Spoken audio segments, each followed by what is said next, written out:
just use the power of creativity to build your business differently. Because I think as a small business that, we are all working on limited time, limited resources, limited budget.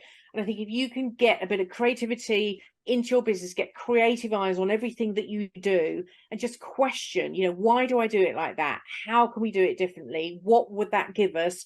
And I think that's a really good place to start, because assumption fills our businesses wall to wall. We go, all right, okay, I need to do a newsletter because everyone keeps telling me I need to communicate with my customers. So okay, what's everyone else doing? Right, so I'll do it monthly, I'll fill it with news. It's like we jump to all these assumptive thoughts and execute on the basis of that. And what I encourage people in the allotment to do is start way back from there and dig out the assumption. So we assume a newsletter has to have words in it.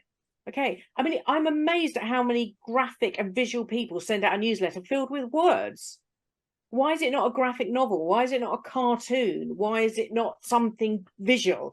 So I think it's all these things where you just strip back, and that's, kind of, I think, where if you have a creative approach, you're onto a winner, because you're starting from a much more interesting place that will allow creativity to flourish much quicker than creating these weird rules like, well, a newsletter has to be on the email, or it has to be every month, or it has to be this, or it has to be that.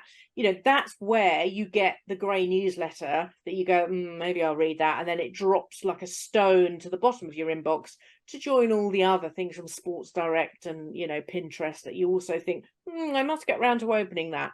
So that's my first tip, really, is just deploy creativity into the smallest and the biggest challenges that you have, and question why you do things in the way you do them.